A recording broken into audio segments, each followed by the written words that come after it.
Avraham Mikhael Ivanov. Bem, caros amigos, estou extremamente contente por reencontrá-los e vamos, se querem, começar a trocar, como de hábito, sobre o que vocês têm no coração. Então, eu lhes apresento, primeiro, todas as minhas possibilidades de amor e de amizade para com vocês e vamos poder, agora, começar essas trocas. Questão: se tudo é inscrito a um nível astrológico, por que não se teve informações mais precisas sobre 2007, uma vez que havia, em especial, conjunções muito especiais? Cara amiga, isso requer uma resposta extremamente importante. Então, primeiro, para nada serve conhecer, muito tempo antes, certo número de eventos, porque isso vai introduzir uma noção de esperança ou de espera, eu diria, que tem dificuldade, por vezes, para manter o que se chama a distância em relação a um evento anunciado e sua manifestação. Então, enquanto isso está nos escritos em relação a algo que deva sobrevir em tempos extremamente distantes, isso não dá prejuízo a quem quer que seja. Em contrapartida, ao nível da humanidade encarnada, se esses eventos fossem anunciados de maneira um pouco demasiado precoce, isso provocaria ou fenômenos de medo, totalmente injustificados, ou fenômenos, eu diria, de apreensão, que perturbariam, de algum modo, o advento natural desses eventos. Aí está o que se pode dizer, de uma maneira geral. Então, agora, você me colocou uma questão em relação a um ano preciso, que é 2007, o ano no qual vocês estão. Vocês entraram em etapas extremamente importantes e modificações que devem conduzi-los a certo número de transformações radicais, tanto de modos de vida sobre o planeta, como da forma do ser humano, como da consciência do ser humano e de todas as formas de vida que devem manifestar-se durante este período. Esse período não é isolado, eu diria, no período de 2007, é um período que se estende, já, há 2 anos, e que deve conduzi-los até 2012. Durante esse período, certo número de eventos deve produzir-se para permitir, eu diria, esse fenômenos de elevação da consciência, tanto planetária como de todas as formas de vida sobre esse planeta. Questão: o que é da data de 7 de julho próximo? O período do mês de julho parece corresponder à realização de uma cruz no céu. Essa cruz é astronômica, mas ela é, também, as mensagens dadas pelos irmãos do espaço e do intraterra. É o início da implementação da realidade da cruz e do símbolo crístico, através não da manifestação de seres extraterrestres ou intraterrestres, mas da realidade de processos espirituais que governam a humanidade toda, inteira. Isso não corresponde a uma revelação, isso corresponde a um fenômeno que se poderia chamar um anúncio. Questão: e o alinhamento planetário de 27 de dezembro de 2007? Então, é preciso, efetivamente, compreender algo, é que os alinhamentos astronômicos tiveram, em todos os tempos, repercussões extremamente poderosas sobre o planeta. Então, essa astronomia, esses dados astronômicos e não astrológicos, sempre revestiram uma experiência capital para todos os povos que estiveram presentes na superfície da Terra. Quiseram transformar isso em astrologia aconselhadora e preditiva para o ser humano. Ora, isso não pode funcionar para o ser humano. As previsões funcionam para o planeta inteiro, porque ele é colocado sob a influência de irradiações perfeitamente reais, vibratorias que podem, em alguns casos e em algumas condições de configurações planetárias, conduzir a modificações, igualmente, climáticas, mas, sobretudo, dos elementos. Eu sempre disse que os elementos que se manifestavam sobre o planeta eram o reflexo da vontade divina. O que se manifestava ao nível planetário manifestava-se, também, ao nível de seus corpos físicos. Então, é preciso, efetivamente, compreender que os dados astronômicos concernem, em primeiro lugar, ao planeta, mas que as predições astrológicas não podem ser aplicadas ao ser humano, porque há interferências que podem vir interferir ou mesmo, diretamente, opor-se, a título individual, às influências astronômicas ou astrológicas, ao nível de um ser humano. É possível escapar do que se chama o karma individual, através da compaixão, através do amor. Vocês podem transcender seu karma individual. Em contrapartida, o karma coletivo é ligado a ciclos muito mais importantes do que o ciclo de um humano na encarnação. Eles são totalmente irredutíveis, ou seja, há etapas pelas quais esse planeta deve passar, e essas etapas são escritas desde sempre. Do mesmo modo que houve criação de uma civilização, a um dado momento da história da humanidade, ela chegou ao seu termo. E vocês acreditam, realmente, que os termos das civilizações não tenham sido antecipados por aqueles que tinham o conhecimento de objetivos, apogeu e fim de civilização? É evidente que, hoje, é exatamente a mesma coisa. Há seres iniciados que estão a par. Os iniciados que estão a par nem sempre estão, necessariamente, do bom lado da barreira em relação à sombra e à luz. No tempo da destruição de Atlântida, inúmeros grandes sacerdotes estavam a par do que ia acontecer, mas em momento algum eles tiveram o direito, eu diria, e o dever, ainda menos, de prevenir o conjunto de seres humanos encarnados do que ia acontecer. Hoje, as circunstâncias são diferentes, porque se pode dizer que inúmeros seres estão a par e esperam eventos, coisa que não era o caso, por exemplo, para a Atlântida ou para outras civilizações anteriores, como a Lemúria ou como o Reino dos Gigantes, ou como civilizações que existiram de maneira bem anterior. A diferença essencial está aí, ou seja, hoje, já, do tempo dos profetas bíblicos, quer eles sejam do Antigo ou do Novo Testamento, foi dado certo número de informações que deviam chegar no dia do que foi chamado o julgamento final, ou seja, não o fim do mundo, mas a transformação de consciências do planeta e dos seres humanos. Então, essa transformação foi anunciada há extremamente muito tempo. Foi dito, também, na Bíblia, que ninguém conhece a data e ninguém conhece um momento a um nível individual, mas ao nível coletivo, o momento é conhecido de toda a eternidade, e estende-se em um período que corresponde a 52.000 e alguns anos, quase 53.000. Esses ciclos são extremamente precisos. Eles não sofrem qualquer derrogação, porque correspondem a ciclos astronômicos de revolução do conjunto da galáxia em torno do Sol central, que corresponde a uma revolução total. Em 27 de dezembro próximo vocês terão uma modificação extremamente importante do que se chamam as forças gravitacionais que vão induzir tensões extremas na crosta terrestre, portanto, introduzir modificações extremamente importantes que vão tocar, como eu já disse em numerosas reprises, o conjunto de elementos, ou seja, não unicamente os sismos, mas, também, as modificações ligadas ao ar. As modificações ligadas ao ar são tanto os tornados como os ventos violentos, mas, também, todas as modificações que podem sobrevir ao nível do que é transportado pelo ar e, em especial, os vírus. Então, ao nível da água, e, também, a modificação de conformações da água na superfície do planeta.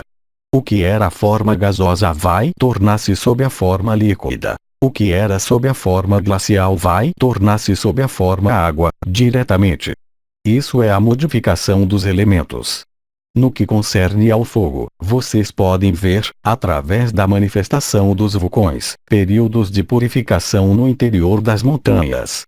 Inúmeros períodos de escolha foram abertos há agora numerosos anos, mas, para o período de julho, a escolha é definitiva. Mas, aí, uma etapa suplementar é que será necessário engajar-se, realmente, nos processos ascensionais, não do corpo físico, mas do processo ascensional dos corpos astral, mental e etéreo. O que, ainda, jamais se produziu. Isso será profundamente diferente, de acordo com cada ser humano, então, não há regra absoluta. A aspiração energética será extremamente potente e cria, assim, um choque de civilização ao nível coletivo. Ao nível individual, em contrapartida, a resposta de cada ser humano será profundamente diferente. Questão: é exato que dados astronômicos seriam gravados, simbolicamente, na arquitetura da capital americana? É preciso saber, cara amiga, que todas as civilizações que se sucederam nesse planeta, há muito tempo, procuraram escrever, na pedra, mensagens. Essas mensagens não são mensagens proféticas, mas têm sido, todas, mensagens astronômicas, e eu não vejo por que os seres a par, os iniciados, bons ou maus, como se diz, não seriam permitidos de fazer exatamente a mesma coisa na previsão do fim dessa humanidade. Então, talvez isso tenha sido feito, efetivamente, nessa cidade, mas, também, em outros lugares do planeta, obviamente. Por exemplo, as diferentes capitais, tanto na Ásia como capitais europeias, possuem esses alinhamentos específicos que são conversões de propriedades métricas e anos. Eles converteram, por exemplo, certo comprimento que corresponde a um ano. Isso está presente em inúmeros monumentos e inúmeros conjuntos arquitetônicos na superfície do planeta. Mas, em todo caso, a realidade do que está inscrito na pedra, seja para as pirâmides egípcias ou para as pirâmides presentes na Mesoamérica ou em outros países do mundo, sempre tiveram significados extremamente precisos ao nível astronômico, porque o mais importante, na referência das humanidades, das diferentes sociedades presentes sobre a Terra naqueles momentos, é apenas o reflexo de leis astronômicas e divinas. Questão: poderia falar-nos de arquétipos ligados ao corpo humano? Então, efetivamente, em todos os sistemas de medicina tradicional, vocês viram que foram atribuídas aos órgãos funções que ultrapassam, amplamente, a fisiologia, tal como ela foi descoberta a partir do século XX neste planeta. Junto aos egípcios, havia o peso da alma através do peso do coração. Junto aos chineses, havia uma fraseologia de tipo administrativo, que corresponde aos órgãos do corpo. Por exemplo, a bexiga era encarregada da organização. Por exemplo, o fígado era um ministro encarregado da guerra, etc. etc. Porque os antigos sempre privilegiaram a visão global, a função integrada nas leis do universo, para cada parte do corpo. Então, obviamente, não é questão de desenvolver, para cada órgão, a função arquetípica precisa. Isso existe e foi muito bem descrito em diferentes manuais antigos e em diferentes sistemas de medicina, em especial na medicina chinesa, porque os atlantes que partiram quando da destruição de Atlântida, alguns deles que eram médicos, voltaram-se, mais especificamente, para a China e deram, portanto, os mecanismos fisiopsicológicos que correspondem aos órgãos, tais como vocês os têm, ainda hoje, e tais como eles existem há mais de 50.000 anos. Cada órgão é assim definido, eu diria, por uma função de administração do corpo e, também, do espírito, ou seja, não há limitação para uma função orgânica ou metabólica de um órgão. Cada órgão vai, também, ter uma função de administração psicológica. Essa é toda a cartografia que foi dada pela medicina chinesa, e isso vocês têm em todos os textos. Por exemplo, a vesícula biliar é o órgão que permite a decisão de início da digestão, mas, também, decisão no sentido de escolha, no sentido de decidir para comprar, por exemplo, algo ou para escolher entre 2 homens ou 2 mulheres. Isso é a vesícula biliar que decide, e essa função não é, eu diria, apenas uma visão simbólica, é a função real, ou seja, a função arquetípica que precede a precipitação do órgão na terceira dimensão. É preciso compreender que, para cada órgão, há uma função psicofisiológica, mas, além da função psicofisiológica, há o que se chamam os gênios criadores, que prefiguraram a criação do órgão correspondente, ao nível arquetípico, antes de encontrar esse órgão nos princípios de encarnação. Então, isso vai muito mais longe. Por exemplo, para a vesícula biliar, há um gênio que prefigurou na construção psicológica, espiritual e orgânica do que se chama, hoje, a vesícula biliar. Então, não por meu intermédio, mas por intermédio, já, do Zayota Kodesh, por exemplo, a vesícula biliar chama-se chama. Chama porque, dentro, há o Shin. O Shin é a letra hebraica que tem valor de cristalização da vida como o Yeshua de Jesus. Em seguida, há um Men, cujo valor numerológico é o 200, que corresponde à manifestação da escolha da encarnação e, portanto, o gênio da vesícula biliar chama o grande príncipe de escolha de encarnação. É por isso que os chineses também chamaram essa entranha, a entranha do talento mediano, a entranha que permite decidir a encarnação. Então, chama permite decidir. Para outros órgãos há cada vez gênios, mas conhecer os nomes dos gênios pode ter certa importância. Por exemplo, quando vocês pronunciam vibratoriamente o nome do gênio que prefigura um órgão, há um efeito vibratório que se faz sentir. O efeito vibratório pode manifestar-se, é claro, no plano arquetípico, mas, também, voltar a descer ao plano psicológico ou mesmo físico. Ora, os gênios não gostam muito de ser perturbados pelo comum dos mortais, então, é preciso ser extremamente prudente em relação à utilização desses nomes de poder vibratório. É preciso compreender que cada órgão, cada osso existente no interior do corpo humano possui, também, um gênio. A posição pode ser dada a um osso no corpo em função de sua simbologia. Se há uma parte do corpo que é um pescoço, o pescoço é uma zona que corresponde a uma zona de passagem. A zona que abre o pescoço é a clavícula. Clavícula, isso vem do latim, isso quer dizer pequena chave. É o que permite passar do estágio torácico ao estágio cefálico. É a chave que abre a porta da garganta. Então, obviamente, há de imediato o simbolismo que decorre daí, ou seja, aquele que se fraturaria a clavícula é alguém que não conseguiria abrir a porta para passar a outro estágio, por exemplo. Então, esse simbolismo é extremamente prolixo, também. Não é questão de dar todas as equivalências que possam existir, isso seria extremamente complexo. Em contrapartida, vocês podem reter, e essa é a coisa mais importante, que há, efetivamente, uma correspondência a partir dos planos dos mais físicos, encarnados, nos quais vocês vivem, até dimensões as mais altas que correspondem à equivalência desses órgãos. Há, também, órgãos que não existem, ainda, na terceira dimensão, e que aparecerão na quinta dimensão. Um exemplo que eu já posso dar. O timo que, no ser humano, apresenta-se de maneira atrofiada na idade adulta. Ora, o timo tem um papel extremamente importante no estabelecimento de uma imunidade, como vocês dizem, perfeita, quando seu corpo passa à quinta dimensão. Naquele momento, como vocês sabem, na quinta dimensão não há sombra, o que quer dizer que não há doença. A ausência de doença está em correspondência com o corpo tímico.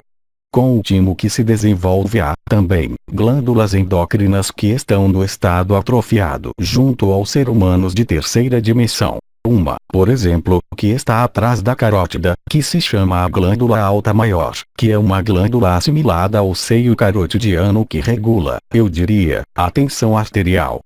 Nessa região, quando essa glândula vai desenvolver-se, ela vai permitir uma irrigação muito mais rica de sua zona cerebral, em detrimento de outras zonas que não servirão mais como, por exemplo, a zona digestiva ou a zona sexual, que não terão mais qualquer importância na quinta dimensão.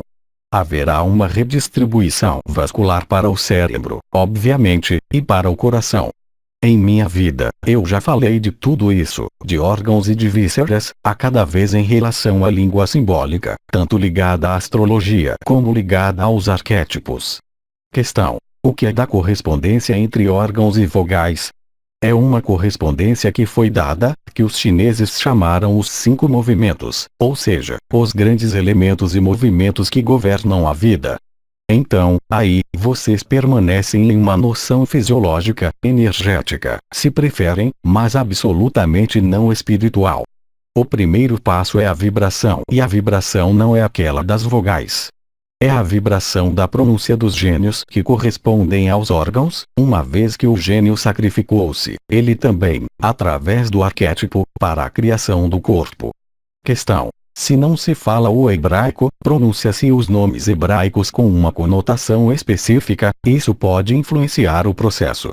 É preciso compreender que a língua hebraica, que é uma língua sagrada, não é uma língua de natureza humana, é uma língua vibratória porque, em outras dimensões, não há necessidade da língua, vocês se exprimem vibratoriamente. Ora, a vibração a mais correta é a vibração hebraica. Em seu mundo manifestado, a sonoridade é importante, porque o som deve criar-se na matéria, mas em outras dimensões não há necessidade de som, há necessidade da vibração, simplesmente, uma vez que não há som. Seria falso dizer que, em alguns planos, há um ruído sonoro. No plano dos arcanjos, há os coros celestes dos anjos. É o ruído de fundo. Do mesmo modo, o ruído de fundo da água, quando vocês estão à beira-mar. Dizem é o ruído da água, mas a água não é um ruído, assim como os anjos não são o som deles. É preciso, efetivamente, compreender que o som audível corresponde, já, a uma exteriorização da vibração. Então, quando vocês pronunciam, por exemplo, chama, gênio da vesícula biliar ou, ainda, Isrebatel, Beucabalho, e outros, vocês vão gerar, pela vibração que pronunciam, a implementação vibratória, por afinidades de ressonância, com os planos dos mais altos. Então, pouco importa que vocês sejam hindus, cristãos, muçulmanos.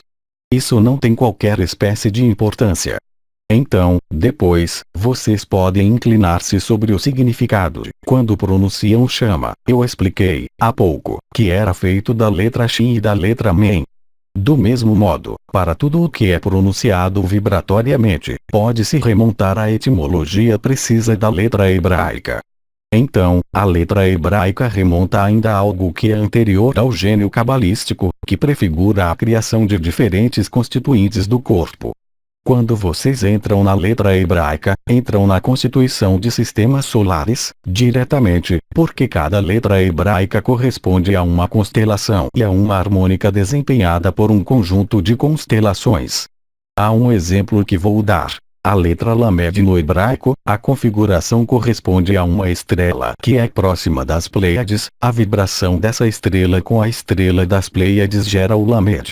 Todas as letras hebraicas estão em relação com a vibração de correlações existentes entre diferentes constelações, e é esse estado harmônico que é reproduzido pelas letras hebraicas, de onde a potência vibratória e a ferramenta extraordinária que representam essas configurações astronômicas e constelatórias em relação a não uma pronúncia em sua sonoridade de terceira dimensão, mas pela harmônica vibratória gerada pelas posições das constelações. Questão. Você havia dito que toda anomalia que porta sobre um órgão reflete um desequilíbrio do arquétipo. Portanto, a doença, na terceira dimensão, engendra uma modificação do arquétipo. Isso quer dizer que a representação que vocês têm, em seus órgãos, do arquétipo está, efetivamente, perturbada. Vai-se retomar o exemplo da vesícula biliar. Chama, o gênio da vesícula biliar, eu disse que ele corresponde à noção de escolha, no sentido arquétipo, é a entranha, como dizem os chineses, do talento mediano.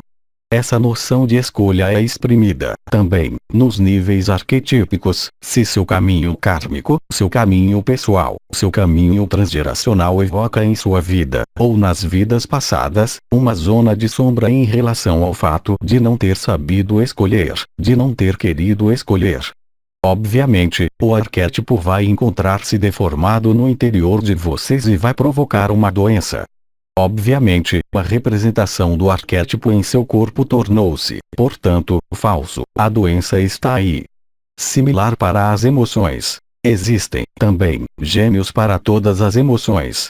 Similar para os funcionamentos do mental. O que vocês chamam formas pensamentos corresponde, também, a criações ligadas não a gênios cabalísticos, desta vez, contrariamente às emoções e aos órgãos, mas, aí, vocês estão em relação com esferas que se aproximariam de esferas serafínicas que estão além, obviamente, dos gênios cabalísticos. Então, cada perturbação que se manifesta em sua terceira dimensão corporal ou psicológica corresponde a um defeito em relação ao arquétipo, obviamente. Se vocês manifestam uma doença no corpo orgânico, isso corresponde a um déficit que existe, também, nos planos espirituais. Questão. As doenças de terceira dimensão têm, portanto, um impacto no universo. completamente. É por isso que, em inúmeras mensagens extraterrestres, é referido o estado degradado, vibratório desse planeta que ainda não ascensionou e que pode ocasionar desgastes nas outras partes do universo pela alteração, justamente, dessas frequências vibratórias de ressonância entre Sol a Sol, constelação a constelação, se preferem. Questão: o que é que gera essas doenças, essas distorções de expressão de arquétipos? Uma não conformidade em relação às leis espirituais, e a primeira das não conformidades é diretamente ligada à sua encarnação, ou seja, ao medo. Tudo vem daí. O medo arquetípico. O medo é energia de retração. O medo é algo que os fecha, que os faz descer ainda mais ao nível vibratório, qualquer que seja o medo. O medo de um objeto, o medo de uma situação, o medo a um nível mental, o medo a um nível do corpo. Todo o processo chamado medo vai gerar um fenômeno de contração. Esse fenômeno de contração vai amplificar o processo da encarnação para fazê-lo precipitar a um nível patológico. O medo é, portanto, a origem primeira das doenças nessa terceira dimensão. Todas as outras causas são apenas derivadas do medo. Questão: qual é o gênio que gera o arquétipo ligado a isso? O medo é uma emoção. A emoção medo é ligada a Isrebatel. O gênio que é ligado a um medo não é o gênio do medo, é o gênio que é ligado, justamente, ao que se poderia chamar a ausência total de medo. O aspecto negativo na encarnação é a negação dessa expansão total, ou seja, a negação da divindade. Portanto, vocês compreenderam, com isso, que a negação da divindade é um medo. Questão: na organização de todos esses arquétipos, há uma espécie de mega-arquétipo que guia todos esses arquétipos. Sim. Ele tem por nome amor. O fígado não poderia estar ao lado dos intestinos se ele não o amasse. A vesícula não poderia esconder-se sob o fígado se não o amasse. A força de atração que permite a coesão do todo tem por nome amor. Amor como lei de atração e de liberdade.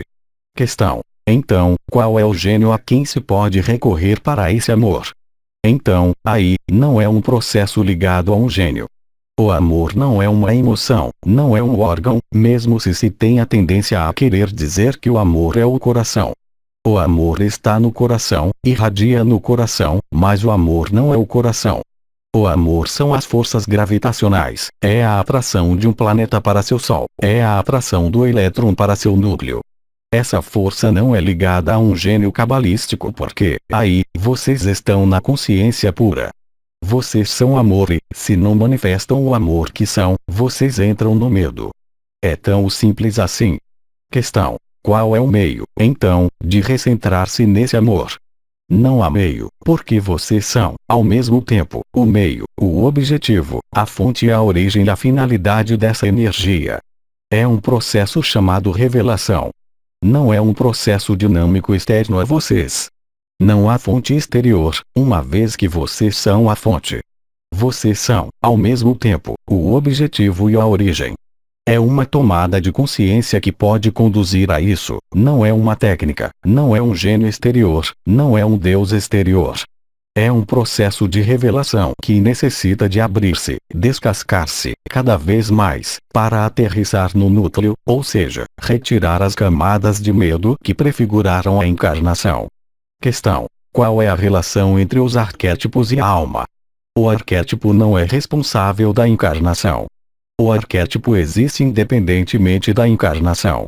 Simplesmente, o processo de autentificação na encarnação necessita de modelar-se em algo que é um arquétipo, não é a mesma coisa. Agora, o que se chama a alma é a parte, se querem, que nos segue de vida em vida. Mas a alma é, de algum modo, ela também, um pouco carnal, porque é ela que impulsionou a noção de medo, apenas o espírito é que não tem medo. Hoje, é-lhe solicitado revelar seu espírito para descobrir o amor. A alma é, ainda, por definição, polarizada, ou seja, orientada para um sentido ou outro, ou seja, para a descida na encarnação ou, então, para a ascensão, mas o espírito não se importa com isso, o espírito não é mais polarizado. Então, reencontrar o amor é não unicamente reencontrar a alma, a vontade da alma, e também reencontrar o espírito, ou seja, reencontrar a ausência de polaridade. É por isso que se diz que o amor é um estado de ser. A alma pode ser muito mais rica em amor do que a personalidade, obviamente, mas isso não é o amor, ainda. O amor é apenas o espírito de verdade, o espírito de luz, o espírito de unidade no qual não há mais dualidade possível. Questão: pode-se dizer que existe uma consciência celular? Então, é preciso, efetivamente, compreender que a consciência está por toda a parte, ela não é localizada em um chakra. A consciência está no DNA. Sua consciência está em seu DNA. Vocês não têm consciência disso, mas ela ali está. Eu lhes asseguro que ela ali está. Olhem os rituais xamânicos, os rituais da serpente cósmica, que corresponde à visão de seu próprio DNA. Então há, obviamente, também, uma consciência na célula, mas é uma heresia querer crer que a consciência celular possa tratar, ela mesma, uma doença. A consciência está presente em cada átomo que os constitui e a consciência vibra. Ela vibra de maneira normal quando há uma doença. Então, há muitas pessoas que dirão: é preciso limpar a consciência celular, a consciência dos órgãos. Há os que vão dizer: é preciso limpar os órgãos, diretamente, é preciso purificar os órgãos, mas eu creio que o mais importante seja encontrar a consciência do amor, porque, a partir desse momento, a limpeza faz-se, diretamente, tanto ao nível mental como ao nível celular como ao nível do DNA. Como vocês sabem, também, vocês são constituídos de uma dupla hélice de DNA, mas na nova vibração, na emergência do corpo ascensionado, vocês vão passar para 6 vezes 2, 12 fitas de DNA, o que é profundamente diferente ao nível consciência. Então, sim, obviamente, a consciência está, também, na célula. Há memória celular, mas o importante não é inclinar-se sobre as memórias. Lembrem-se do que eu dizia na outra vez em relação à doença. É importante inclinar-se no amor e na luz. Como dizia Cristo: busquem o reino dos céus, e o resto ser-lhes dado em acréscimo. Porque vocês querem ocupar-se do que está doente, do que é chamado a desaparecer, se vocês encontram a luz? Então, quando se é jovem, tem-se tendência a querer fazer desaparecer tal ou tal sintoma, tal ou tal problema, e chega-se ali tomando consciência de que é porque se fuma, porque se pensa mal, porque se tem más emoções que se tem tal doença e, depois, fica-se contente, faz-se desaparecer uma doença e, depois, apercebe-se de que há outra que aparece, depois, 10 anos depois, ainda outra, e é um ciclo sem fim porque, a partir do momento em que vocês estão na encarnação, ou seja, no medo, vocês serão confrontados à doença e à morte. Apenas na quinta dimensão é que vocês não serão mais confrontados à doença e à morte. Então, para nada serve querer encontrar a origem precisa para tal ou tal doença. O importante é encontrar o amor. Questão: essa consciência celular da qual não se está consciente pode criar pensamentos. Então, isso vai muito longe porque vocês têm, por exemplo, em seus intestinos, parasitas, todo mundo, vocês têm fungos, têm bactérias, têm vírus. Existe, também, uma consciência de vírus e o organismo viral pode, também, induzi-los a ir para tal comportamento. Vou tomar um exemplo muito simples, vocês vão compreender. Há um fungo que se chama Candida albicans, que se nutre de leite. Então, o que vai fazer esse fungo? Bem, ele vai fazê-los crer que vocês tomam muito leite para proliferar em seu ventre, e vocês vão pensar que são vocês que gostam de leite. Bem, absolutamente, é a Candida albicans que gosta do leite. Do mesmo modo, para algumas de suas células, há as que são desordenadas, então, elas vão dizer-lhes que você gosta de tal coisa, então, vocês vão comer tal coisa. É o que disseram, também, os chineses, em relação ao gosto, aos alimentos.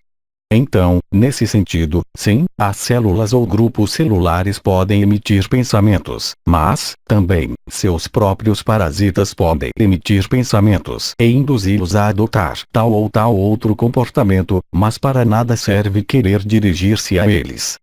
Busquem o amor, e tudo.